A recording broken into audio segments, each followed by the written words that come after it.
Bueno, y ahora en resumen latinoamericano vamos a hablar de Palestina porque esta semana se está conmemorando un nuevo aniversario de la Nakba, la catástrofe.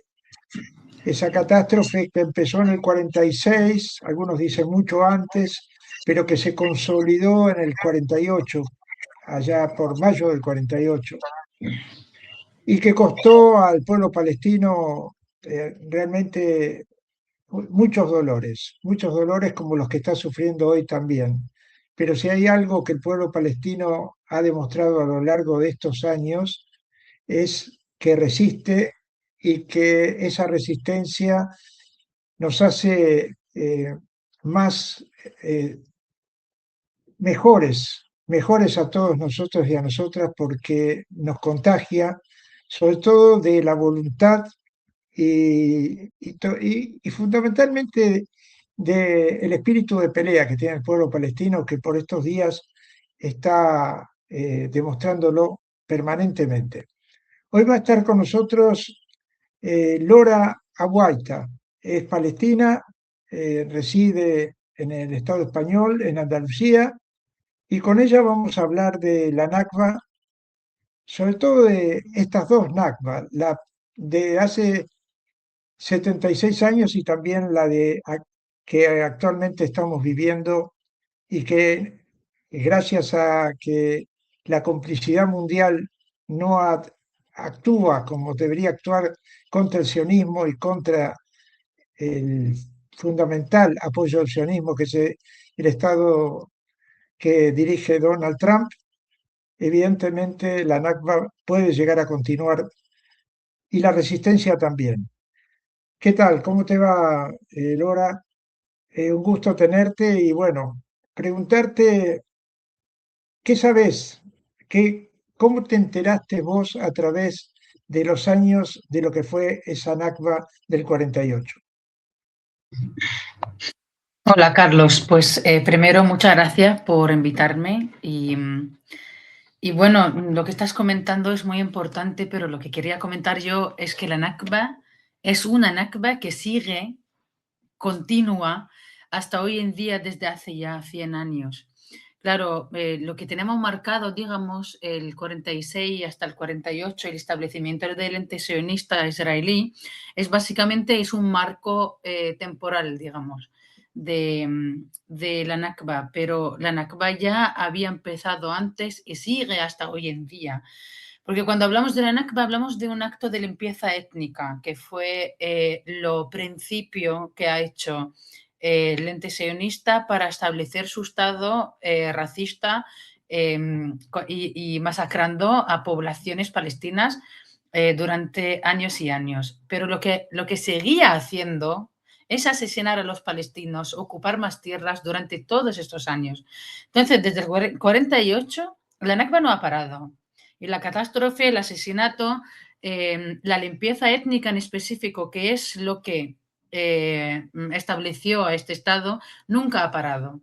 Y luego llegamos a lo último, que tú llamas como segunda Nakba, pero para mí es una continuación de la brutalidad de la ocupación colonial israelí y es el genocidio en Gaza. Y claro, todo se repite, la historia se repite, porque durante la Nakba o entre el 46 y el 48 fueron desplazados 450.000 palestinos y palestinas a campos de refugiados en los países de alrededor o dentro de la misma Palestina también. O sea, hay mucha gente que se movió del territorio ocupado hacia Gaza o Cisjordania y donde siguen viviendo hasta hoy en día en campamentos de refugiados. Y entonces, ahora como resultado tenemos a más que 6 millones de refugiadas y refugiados y además durante el genocidio en Gaza ya tenemos a 2 millones palestinos y palestinas desplazadas dentro de la misma franja porque nadie está a salvo durante este genocidio, ¿no? Y yo, claro, como palestina, lo primero que aprendemos en nuestras casas, en los coles, en las universidades, lo primero que aprendimos a la hora de aprender la historia de Palestina es el 48, la Nakba y lo que significa la Nakba y lo que significa mantener esa memoria colectiva hasta llegar a la liberación, ¿no? Para la gente que no sabe, digamos, la Nakba comienza con ataques de organizaciones extremistas, terroristas, judías, sionistas, que entran a la Palestina ocupada, producen atentados, de hecho incluso asesinan a un hombre de las Naciones Unidas, al conde Bernardot también.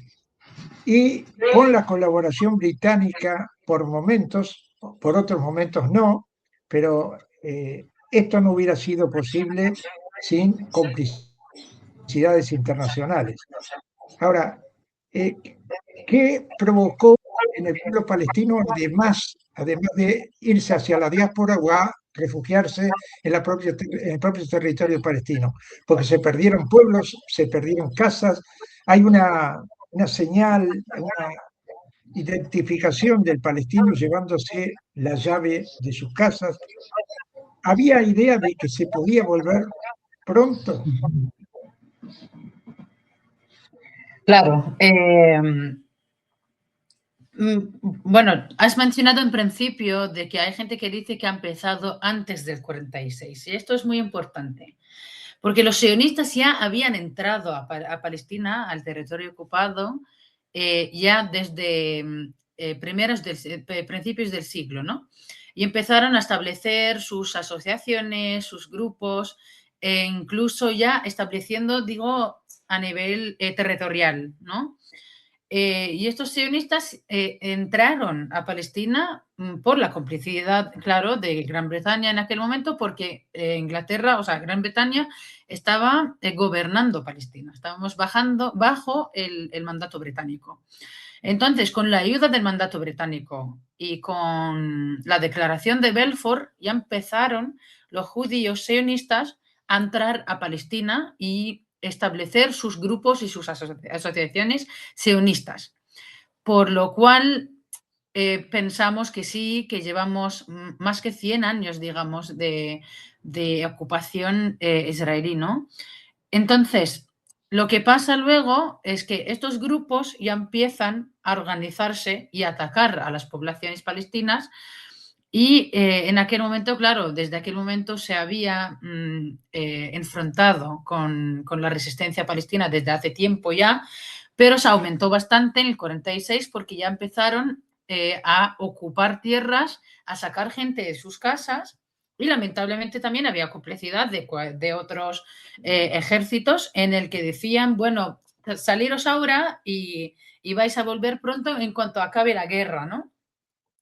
Y lamentablemente puedo decir que estos ejércitos, o sea, una parte son árabes también, que en algún momento participaban en la guerra, ¿no? Y el apoyo, luego el apoyo a la resistencia palestina no era tan fuerte como se esperaba, digamos, pero la resistencia seguía.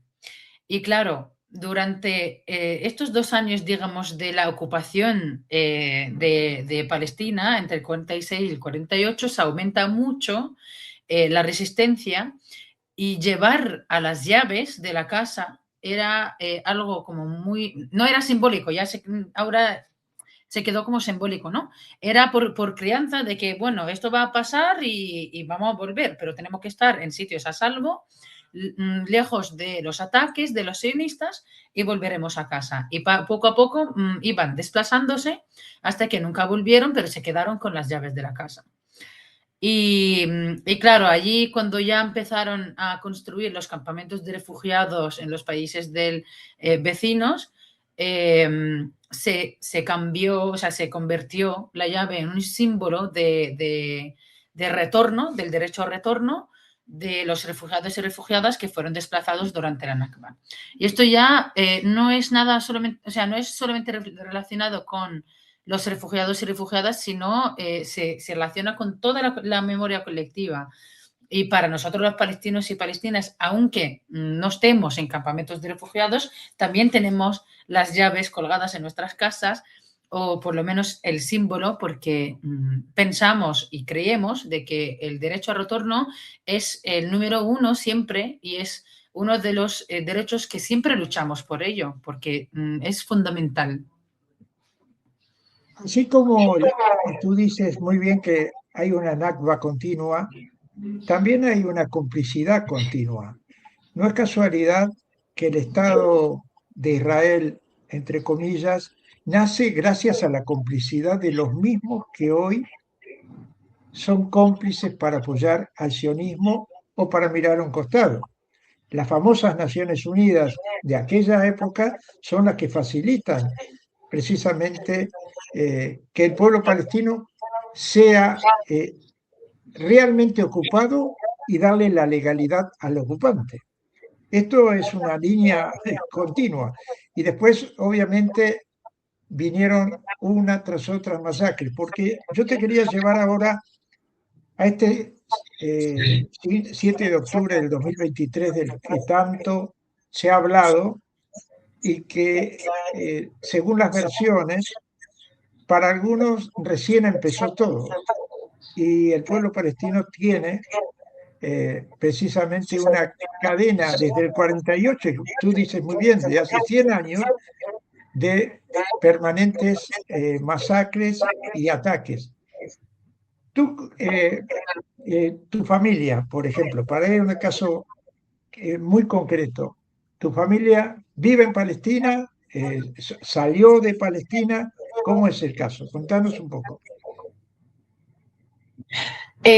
Bueno, mi familia, por suerte, yo soy de un pueblo que se llama Betzahur, al este de Belén, en Cisjordania, y por suerte mi familia sigue por ahí. Así que yo he vivido toda mi infancia y mi juventud en Palestina. Luego salí para estudios, o sea, estoy en España terminando ahora el doctorado. Así que yo puedo decir que hemos tenido la suerte de no desplazarnos o no vivir, digamos, la Nakba, pero también existir en esta zona hoy en día y después del 7 de octubre también no es nada fácil. Claro, entiendo muy bien lo que quieres decir, porque la gente lo que busca es una reflexión real, ¿no? De todo lo que ha pasado, y eso es lo que estaba hablando el otro día con mi abuela por teléfono. Porque claro, mi abuela nació en el 44 o 43, 44. Y entonces de niña vivió la Nakba y luego la guerra de los 6 días en 67, ha pasado por toda la revolución en el Líbano y Siria, la primera intifada, segunda intifada, todo. Y, por ejemplo, mi familia que tenemos un negocio, tenemos un hotel en Belén que fue bombardeado en el 2002 junto con el asedio de la iglesia de la Natividad en Belén, que eso la verdad que la gente no conoce, no lo sabe, pero en el 2002 toda la ciudad de Belén fue bajo asedio total y bajo bombardeo porque la resistencia, o sea, los combatientes de la resistencia en algún momento podían tener acceso a la iglesia de la Natividad, donde se escondían dentro, creyendo de que dentro de la iglesia están protegidos, ¿no? Pero claro, desde aquel entonces el ente sionista no respeta ningún tipo de religiones o de sitios de iglesias, ni mezquitas, ni nada. En aquel momento fue la iglesia bajo asedio total durante 40 días y por eso también estaba toda la ciudad de Belén ocupada totalmente por tierra y estaba bajo asedio, rodeada por el ejército israelí todo el rato. En nuestro caso, por ejemplo, el hotel fue ocupado y luego bombardeado. Entonces, esa, por ejemplo, fue una experiencia para mí, como una niña con 7 años, un choque como, ¿qué está pasando? Veo a mi madre, a mi abuela llorando, corriendo, mi padre y mi abuelo saliendo de la casa corriendo durante un toque de queda. Y digo, o sea, para mí, como una niña, lo que entiendo es que no se puede pasar fuera de casa ahora, no puede salir. ¿Y cómo pueden salir ahora? Y luego veo las noticias mientras yo estaba aprendiendo a leer de que fue bombardeado el hotel. Y es algo como nunca me olvido de estos momentos, ¿no? Pero luego, claro, esto es la resiliencia del pueblo palestino, porque teníamos la opción en aquel momento. Mi familia también es una de las familias que emigró a Chile hace 100 años, mi abuelo en este caso, y tenemos nacionalidades por eso.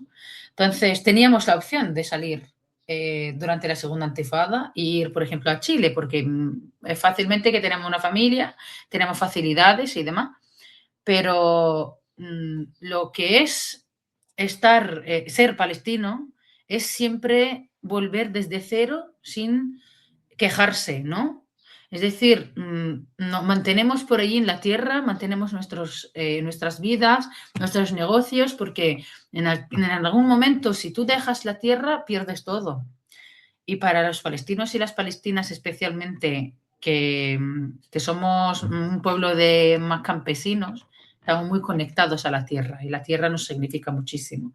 Entonces, teníamos malas épocas y como me ha dicho el otro día mi abuela, que todo lo que ha vivido hasta hoy en día era nada comparándose con lo que se está viviendo hoy en día en Palestina, sea en Cisjordania o en Gaza. Y la brutalidad de la derecha extrema del Estado sionista y de todo lo que está ejerciendo Israel contra los palestinos y palestinas en todo el territorio ocupado es muchísimo más fuerte, muchísimo más grave de todo lo que había pasado.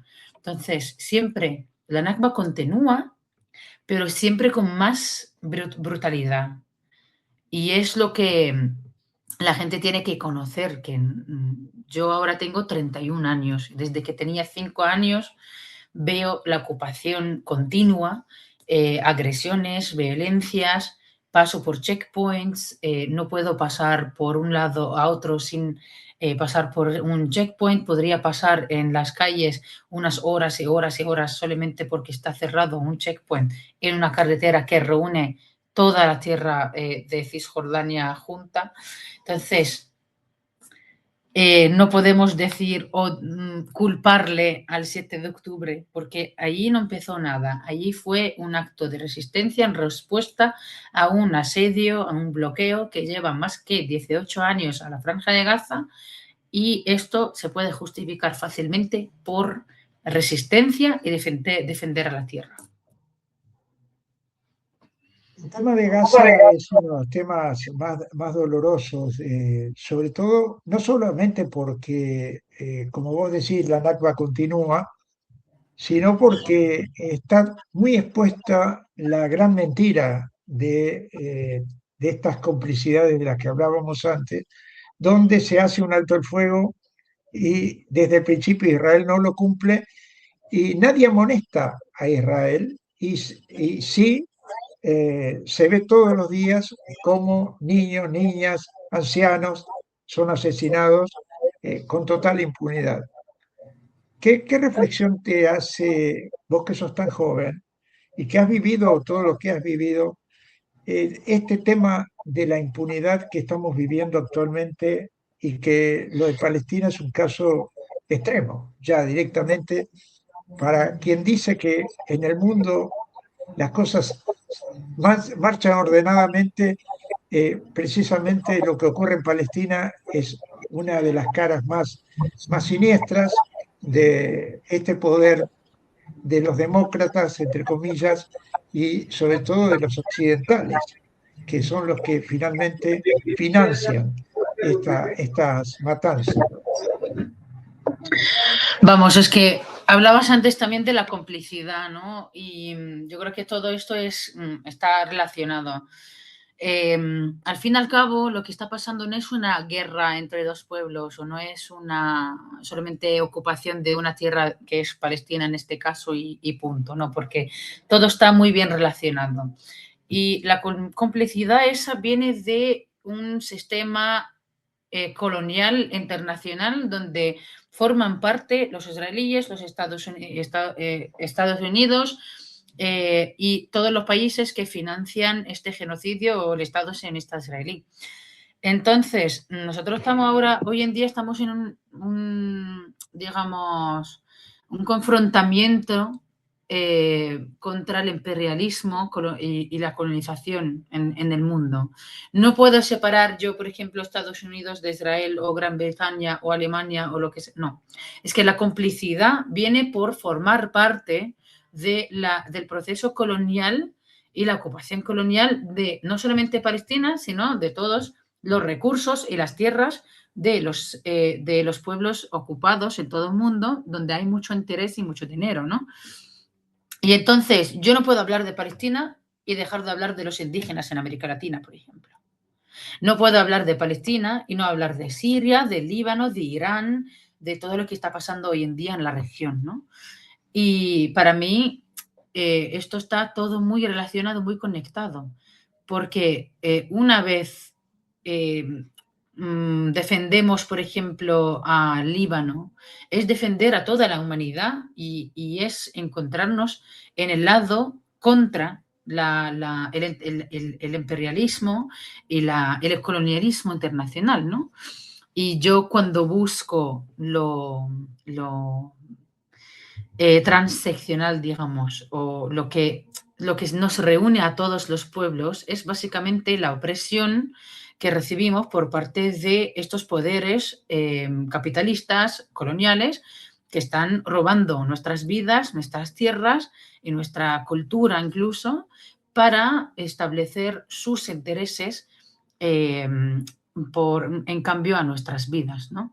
Entonces, básicamente es eso, es el colonialismo, que tenemos que luchar contra todo el sistema y buscar digamos, una alternativa que no puede ser nada más que la resistencia, sea como sea, todos tipos de resistencia podrían servir y que así nos salvamos a las vidas de todo el mundo, no solamente a Palestina.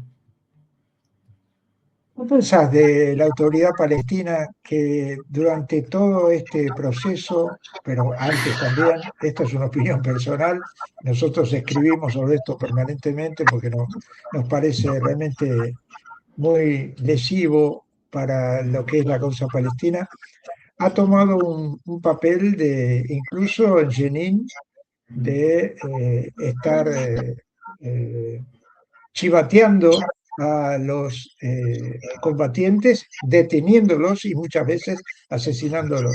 ¿Cómo se puede entender que a través de los años esa autoridad palestina siga ahí inmaculada y que siga siendo recibida en todo el mundo como los representantes del pueblo palestino?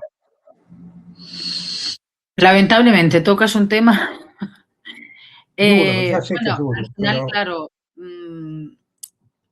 yo también, o sea, claro, estoy de acuerdo totalmente con lo que acabas de comentar y creo que la autoridad palestina se ha convertido en una herramienta que utiliza la ocupación israelí para facilitar su trabajo en los territorios, entre comillas, palestinos, es decir, en Cisjordania en específico. Y solamente confirmar los acuerdos de Oslo, que no se llegaron a cumplir ni a ponerles detalles, ¿sabe? Porque los acuerdos de Oslo ni garantizan un mínimo de los derechos para los palestinos y las palestinas. Y entonces esto fue una entrada a una época más grave que los israelíes lo han utilizado muy bien para convertir esta autoridad en una herramienta de violencia contra los palestinos y palestinas y de impunidad brutal, incluso complicidad con los actos de la ocupación. ¿Cómo pueden ser? Porque, claro, en los pactos internacionales la autoridad palestina forma parte como representante del pueblo palestino. Esto no sé cómo podía seguir y cómo puede seguir hasta hoy en día. Yo creo que me culpo a mí y a los palestinos en general, que tenemos que movernos un poco contra eso, pero es que yo siempre digo que los pactos no son fáciles de resolver, ¿no? Siempre hay 1000 entidades que se ponen en el medio y una vez fue declarada la autoridad palestina como representante después de los acuerdos de Oslo, ya se adaptó en todo el mundo y entonces se considera como la representante legal. Pero a nivel territorial, a nivel nacional, los palestinos y las palestinas ya sabemos perfectamente que la autoridad palestina no representa al pueblo palestino. Y según también mis entrevistas con mujeres que participaban, digamos, en la lucha durante la primera intifada, y eso dentro del marco de mi tesis doctoral, las mujeres que formaban parte del liderazgo palestino durante las negociaciones de Madrid y que luego fueron excluidas en Oslo y lucharon contra la firma de los acuerdos de Oslo, lo dicen claramente que el pueblo fue totalmente excluido de las negociaciones de Oslo. Eso fue una decisión casi personal, individual, digamos, o de un grupo pequeño del Fatah, de hecho, porque hay muchos del Fatah que estaban en contra también, y que no había manera de pararlo, y es lo que estamos pagando hasta hoy en día todos los palestinos y las palestinas. Y es lo que vimos en Jenin y lo que vemos todos los días de complicidad directa y de facilitación del trabajo de la ocupación en algún momento también. La esperanza, todo lo que está ocurriendo en el enfrentamiento desigual entre Israel, Estados Unidos e Irán. Digo esperanza en el sentido de que Irán, la República Islámica, ha demostrado estar a la altura realmente de las circunstancias y del nivel de agresión que está sufriendo y que ha sufrido siempre. ¿Lo ves como un punto de inflexión que pueda de alguna manera, por todo esto que vos considerabas y que es real, de que todo está interrelacionado, todo tiene que ver con todo en la región, pueda ayudar al pueblo palestino este parate que le ha hecho la República Islámica a Estados Unidos e Israel? Claro que sí. Yo, bueno, sea cual sea mi opinión de Irán, que esto es otro tema, o del régimen y el gobierno por ahí, que cada uno tiene su opinión, pero una vez vemos por fin a alguna entidad que está poniéndole límites a Estados Unidos y está utilizando toda la capacidad militar y económica que tiene para parar o paralizar, digamos, el imperialismo en el mundo, es suficiente es suficiente para que los palestinos y las palestinas nos sentimos algo más seguros, ¿no? Y, y esto, claro, o sea, porque cualquier fuerza que pueda ponerle límite a Estados Unidos y a Israel es unirse básicamente a la resistencia contra el mismo colonialismo en el mundo que acabo de comentar, y es debilizar los poderes en ambos, Estados Unidos e Israel. Y esto podría servir y podría afectar bastante al pueblo palestino, claro, porque está todo muy relacionado, como acabamos de comentar. Para terminar, en dos palabras, ¿qué le dirías a aquellos que muy pesimistamente dicen Palestina prácticamente ya no existe porque ha sido ocupada totalmente?